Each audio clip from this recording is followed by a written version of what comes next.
Tai grįžtame su dar vienu video ir iš tikro šalia manęs turime truputį užmirštą projektą.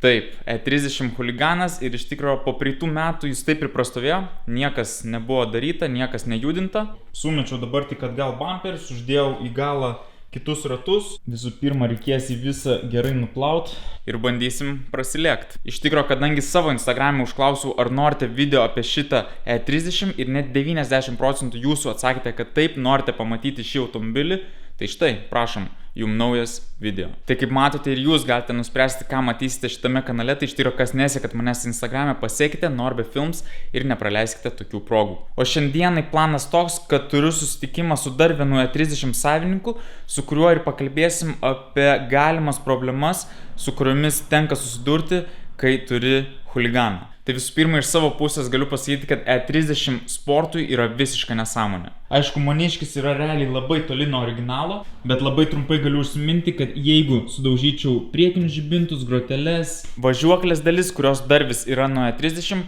tiesiog visas tas dalis būtų labai sunku surasti. Arba jos prastos būklės, arba kainuoja kosmosą. Tai pamatysit originalų, tvarkingą ir standartinį 325, kas gerai pamenat, maniškis huliganas taip pat yra 325, tik gaila visas paruoštas sportui. Užbėgant įvykiams už akių galiu pasakyti, kad planuoju parduoti savo huliganą, tai visų pirma turiu kalną kitų projektų ir jeigu daryčiau kitą E30, tai jį palikčiau kuo originalesnį. Grįšiu prie to, kad būtent šitas automobilis iš gamyklos išvažiavo su pilna originalia MTEC apdaila, su pilnu salonų ir taip toliau. Tai iš tikrųjų labai gaila, kad mes tos pirminės stadijos jau nesugrąžinsim, bet kažkas dar panaudos šį automobilį sporte. Gerai, negaištam laiko, varome 30 lauką, nuplaunam ir važiuojam, palyginsim du huliganus.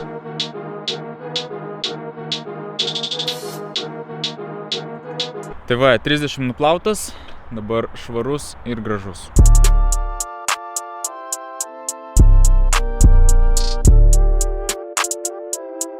Labai trumpai apie modus, jeigu kažkas kažką praleido, tai stovi standartiškai plyta. Viduj turime pilnus saugos lankus, išsisukimas šilas metal, galas visas kompakto, diskiniai stabdžiai, aišku virintas reduktorius, toliau visas bodykitas clicktuning.com, tai sparnai, priekinis bamperis, galinis bamperis, kapotas ir slenkščiai. Iš esmės dar trumpiau tai tiesiog basic drift karas su visais reikalingais modais. Išvaizdas skonio reikalas, vieniem patinka, vieniem ne. Asmeniškai man viskas čia atrodo labai gerai, nudažyta M5 Champagne Quartz spalva, dažė Pro kėbulai, o dažai sumaišyti pas firanto.lt. Tai iš tikro panašu, kad apie projektelį tiek. O dabar laukiam kito E30. Papasakok, ką čia turi? Čia 325, gyvas svarbiausia. Grįžau iš kelionės, žiūriu, čia Lietuvoje pas mus Vilniuje, Autopliuse.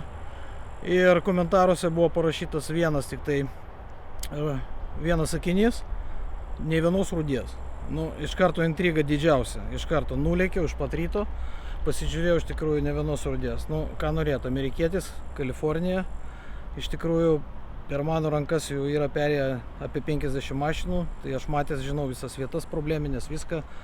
Ir iš pirmo žvilgsnio tai iš tikrųjų tai sunku buvo patikėti klausai. Buvo lengvai galinis bamperis, įlenktas ir viskas, toliau viskas ledas. Variantas toksai, kurį tiesiog reikia imti. Paėmiau. Bet kaip sakei, tu dabar kažką jam darei vis tiek. Jisai pilnai perdažytas, jisai buvo sveikas, bet mes nusprendėm juodas lubas įdėti, perdažyti jį pilnai. Aš turėjau MTEC jau susirinkęs, per daug metų jau po truputį rinkau tą originalų MTEC susirinkau, nes MTEC irgi turėjo dažytis, tai nenorėjom dėti dažyto MTEC ant nedažyto kėbulo, žaistų tos spalvos, tai nusprendėm dažyti visą. Nauja pakaba KV Vokietijoje, grinai užsakyta pagal grinai šitą modelį.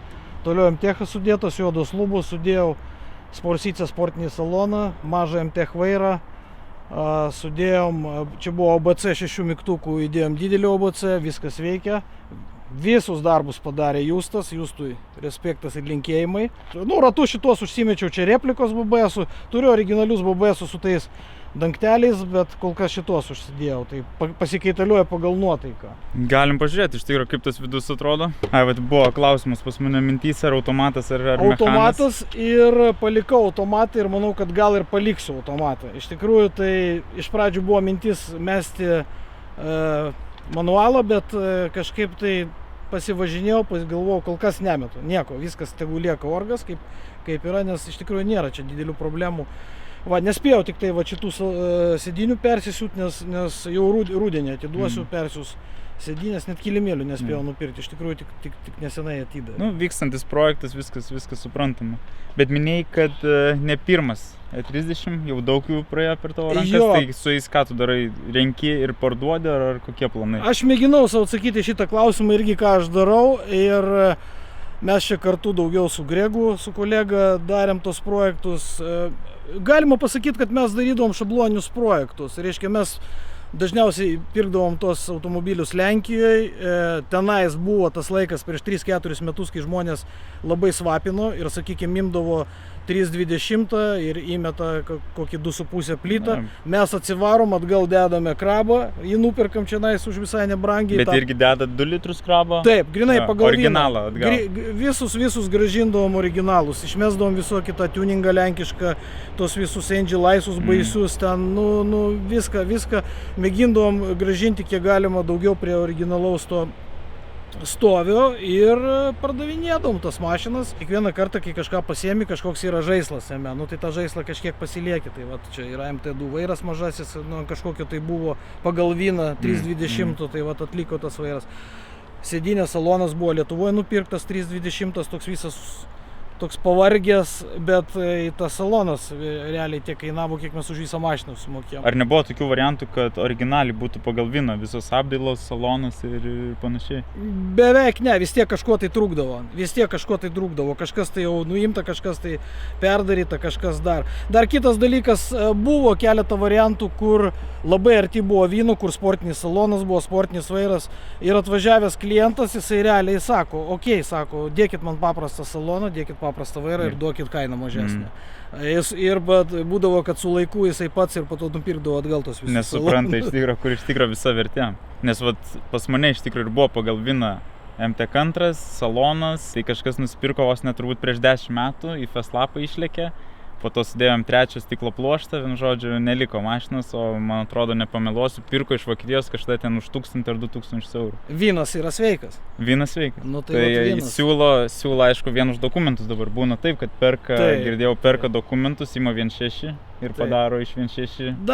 Daro žmonės auksarankiai, girdėjau, kad būna visokių šitų perdarimų, visko, bet tai čia yra daiktas. Jisai netgi va dabar jisai perdarytas, šitas sportinis, jisai turi labai didelę vertę dėl vyno. Sakykime, jo yra žymiai didesnė vertė negu, sakykime, ledinio 1.6. 1.6 jisai tu įdėkti į ką nori, tu įkrauk 2.8, kokį nori plytą ar dar kažką, tai jis vis tiek yra 1.6 pramušus vyną. Šiaip pagrindinė problema E30 yra kėbulas. Toliau viskas yra daroma, perkama, ieškoma, surandama, padaroma. Kėbulas yra pats pagrindinis momentas. Tai va, jeigu randi tą kėbulą ir, pavyzdžiui, sakykime, suradai kėbulą ir 1.6 ir važinėk ant to 1.6, tvarkingo, viskas, jeigu nėra ratų, užsidėk kalpokus, važiuok su kalpokais ir tau visi sakys okei. O grįžtant prie dalių, neteko iš Signetos, pavyzdžiui, bandyti kažkokius tos sparnus, slenksčius, galinės arkas? Teko, darėm sparnus pirkom, geras, sakykime, kėbulistas juos pritraukė, maksimaliai kažkiek jos pritraukė, jie nėra visiškai baisus, kaip ten sako, kad neįmanoma. Iš tikrųjų, normaliam kėbulininkui viskas, aišku, jie skiriasi, aišku, jie ne originalas, tikrai, bet, pažinai, originalas sparnų surasti yra turbūt be šansų. Be šansų arba su nupūsę pačia, tada jau jie ten virina, ten daro, ten pridaro kažką. Nes man atrodo, seniau ten būdavo, kad visos tos skardos pirktos kreivos, bet dabar plius minus dar tinka, tikrai. Dabar tinka, jo, galima pasidaryti ir tos remontinės tos arkos ir slenkščiai, šitie dalykai yra daromi ir nėra ten labai baisu, viskas ten kaip yra okei. Dėl kapoto atsidaryt? Jo. Va, tik tai šitą rasporkę sudėjau ir viskas. O toliau, aš atsidaręs kapotą, kai aš atvažiavau pasižiūrėti, aš supratau viskas, kaip kas yra. O kaip važiuoja šiaip? Puikiai važiuoja, aišku, reikia įprasti prie to automato, reikia tų apsukus, kai sudidėjai, jau tada jau kabinasi, lekia, viskas okei su juo. Jisai šiek tiek kitaip važiuoja. Iš pradžių tai vienareikšmiškai galvojau, keisiu aš šitą manualą. Bet dabar šiek tiek prasivažinėjau, gal ne, kol kas ne. Iš tikrųjų, Amerikoje yra ir manualų, bet visai Yra pasirinkimą. manualų, taip, Tai galima yra rasti manualų. kažkokį irgi variantą. Yra įvairių variantų, yra su kondicionieriais, čia vat, variantas su kondicionierium, svarbiausia veikiančių kondicionierium. Tai jisai kaip iki Kalifornijoje buvo naudotas iki paskutinio momento, tai jisai ir turėjo veikti. Tai aš net nieko neįpildžiau, nieko jisai veikiantis. Va šita irgi geras dalykas, kapoto va šita vat. Dėl retai, kur jinai būna. Realiai aš ant europinių aš tokios net ir nemačiau. O į kur smūgis buvo Amerikoje? Smūgis realiai buvo į bamperį, va šitą va vietą, jisai va čia va buvo sulenktas, viskas. Nu bet tai pavyzdžiui Amerikoje tai kas yra, šitos lempos neturi priešrūkų. Tai reiškia reikėjo privesti priešrūkus pasidaryti. Priešrūkų mygtuko nėra, reikia priešrūkų mygtuką statyti. Yra tų niuansų, priekinės lempos tokios baisios išgaubtos. Tai vat reikėjo priekinės lempas irgi ieškoti nuo europinio. Netgi grotelės ir tos skiriasi šiek tiek, turi skirtumą. Kas įdomu, dar šitam modelį jau ta pirmoji pagal VIN kodą, čia yra Hi-Fi aparatūra. Iš tikrųjų tai juokingas dalykas, va šitos va kolonėlės tokios, BMW Sound System. Ir jau čia tos duryse tos vadinamos jau eina pišialkės. Tai va čia jau pagal VIN kodą čia jau ėjo šita aparatūra. Elektriniai langai, elektrinis liukas, OBC buvo 6 mygtukų, permetėm didelio OBC, pajungėm veikia. Žiūrovam patinka visada apie sumas išgirsti. Jeigu įsivaizduotume, kad pagal VIN-ą va, toks būtų 2.5 kupas su salonu, su apdaila ir taip toliau, tokios būklės. Kiek galėtų toks kainuoti va, dabar? Lietuvoj. Apie kokią šalį kalbam? Lietuvoj. Nu, aš skaitau, kad pagal VIN-ą, taip? Jo. Jeigu pagal VIN-ą toksai, tai skaitau nuo 15 iki 20. Jo yra tokia, nu, normali kaina. Jeigu pagal VIN-ą yra viskas. Ne, pagal VIN-ą, va, įsivaizduojant, jeigu tokį modelį. O jeigu prastos būklės būna, jeigu imi pradžiai, jeigu įsivaizduotum, bet čia jau turbūt sunku pasakyti, nes žiūri ir komplektaciją, kiek supuvęs.